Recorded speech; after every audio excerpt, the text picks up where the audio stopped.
বাড়ি হয়তো আমার কাছে, কিন্তু আমি এই সম্বন্ধে জানি না। বাড়ি কাছে থাকলেও আমি এই সম্বন্ধে আমি জানি না। আমি সবসময় আমার মেয়ের দুইটা কলেজ সকালে 6টার সময় যাই, 4টার সময় আসি।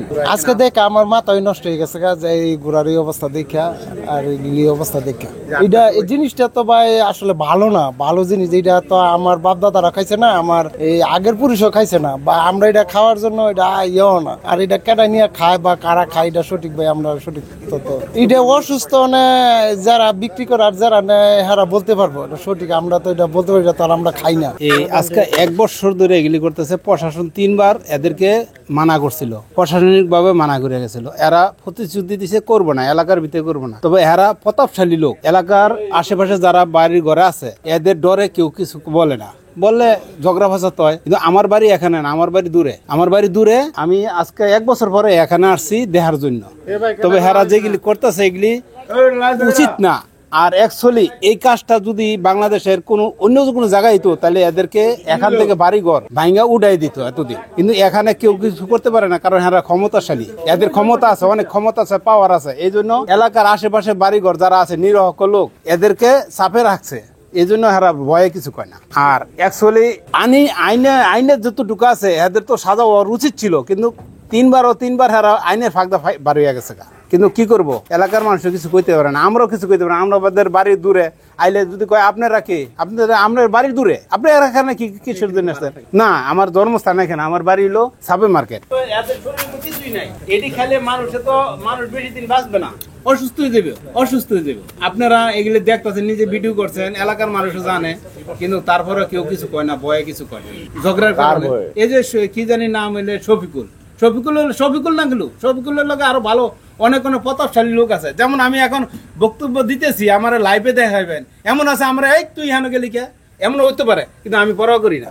আমি সত্য কথা যেটা এটাই বলবো, আমি পরোয়া করি না। আইন আছে যেখানে, আমরা আছি সেখানে, এলাকার মানুষ আছে আইনের সাথে। আপনারা যতটুকু সহযোগিতা চান এলাকার মানুষের সহযোগিতা করবো, যাতে এরকম ভবিষ্যৎ যাতে বাংলার মাটি যাতে আর না হয়। যান বিভিন্ন সময় দেখেন সাংবাদিক বইরা যায়, ঠিক আছে, তাহলে এই সাংবাদিক নিউজ করে কই এরা তো বরাবরই কিন্তু আপনার কি করে এগুলা তুলে নেয়। নেওয়ার পরে কয়টা চ্যানেলে পাইছেন যে দিছে যারা এরা এটা করে না, আমি কিনে নেবো, আমি তো খাই না। তাই এখানে এই যে এই মোবাইল করে আসছে এলাকায়, তো এখানে আমি আসছি যদুপুর থেকে, তো এখানে আমার দোকান এনে তো আমি জানবো না, সেটা আমি বলবো কেমনে প্রতিদিন জব হয় না হয়। তো আমার দোকান যেহেতু মেন রোডে, তো আমি তো প্রত্যেকদিন দেখি কেরা যায়, সাংবাদিক এলো দেখি, পুলিশ এলো দেখি, আরো বিভিন্ন বাহিনী টাইনি এলো দেখি। না এনটা আমি এসে বই দেই না।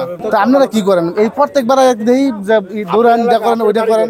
এখানে আর রাত্রে আধারে আপনার ঘোড়া প্রতিদিনই জবা করে, তো এলাকার স্থানীয় লোকেরা বলতে পারে না কিছু ভয়ে, যার ওই করে না আর কি, ওদের ভয়ে অনেকে কিছু বলে না। তবে আজকে আসছে খুব, আপনারা আসছেন খুব ধন্যবাদ আপনাদের, যাতে এই এলাকা থেকে এটা বিদায় হয়। দেখলাম ঘোড়া এখানে জবাই হচ্ছে, ঘোড়া অনেক ঘোড়াও আছে, অনেক এখানে 50টার মতন ঘোড়াও আছে, আর সবগুলো হলো মরা ঘোড়া, একটা সুস্থ সবল না, দুর্বল ঘোড়া, হ্যাঁ অসুস্থ ঘোড়া, এগুলো মানুষরা খাওয়াচ্ছে। এখানে এই আমার মতে এগুলা সব বিতাড়িত করা দরকার, আর ওনাকে আপনার কঠোর আইনগত ব্যবস্থা নেওয়া দরকার। এখানে তো প্রায় 3 থেকে 4বার আসছে, ম্যাজিস্ট্রেট আসছে, প্রশাসন আসছে, তারপরও তো বন্ধ হচ্ছে না। এখন কাদের জোরে আসলে সেটা আমি বলতে পারবো না সঠিক, কাদের জোরে এই কাজটা হচ্ছে। তবে এটা বোঝা যায় যাতে কোনো প্রভাবশালী লোকের কাছে থেকে এই কাজটা হচ্ছে। বহুদিন যাবত নাকি এখানে গোড়ায় জবাই করে গোস্ত বিক্রি করা হয় বিভিন্ন জায়গায়। আইসা দেখলাম অনেকগুলা ঘোড়া এখানে দাঁড়ায় আছে, অসুস্থ কিছু ঘোড়া আছে, আর কিছু ঘোড়া জবাই অবস্থায় গোস্তর সাথে।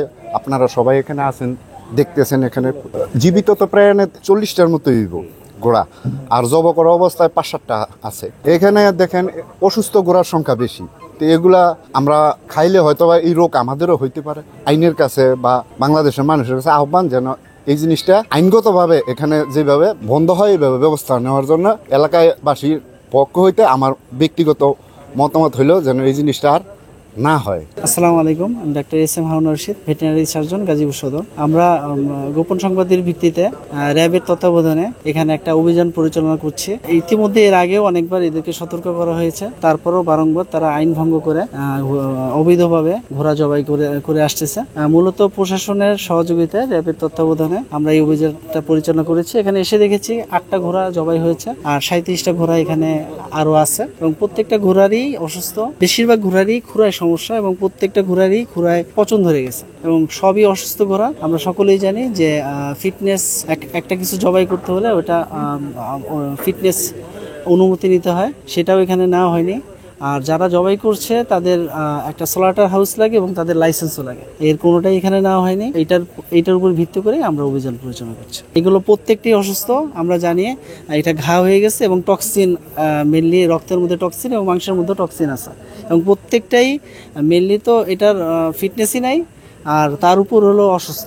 এটা মাংসগুলো খেলে মানবদেহে টক্সিসিটি হবে এবং এই টক্সিসিটি পরবর্তীতে লিভারের উপরে লিভার ড্যামেজ করতে পারে এবং কিডনিকেও ক্ষতিগ্রস্ত করতে পারে বলা হয়েছে। আর শেষের বার বলা হয়েছে যে যদি আপনারা এখান থেকে না ফিরেন তাহলে জেল দেওয়া হবে। তারা মুসলিকা দিয়েছে এবং বলেছে ভবিষ্যতে এই কাজ করবে না, আইনানুগ ব্যবস্থা নেবে। এই মুহূর্তে আছি গাজীপুর সদরের হায়দ্রাবাদ নামক এলাকায়। এখানে আমরা জেলা প্রশাসন গাজীপুর, র্যাব, আনসার, স্থানীয় যে পুলিশ বাহিনী সকলে আমরা যৌথভাবে একটা অভিযান চালাই। এখানে অভিযানকালে আমরা যদিও কাউকে আমরা হাতে নাতে ধরতে পারিনি, তবে আমরা ভিতরে ঢুকে আমরা যেটা দেখতে পেয়েছি এখানে প্রায় 37টি ঘোড়া আমরা পেয়েছি, যেগুলো অধিকাংশই আপনার অসুস্থ, শীর্ণকায় এবং দেখে বোঝা যাচ্ছে যে এগুলো অসুস্থ।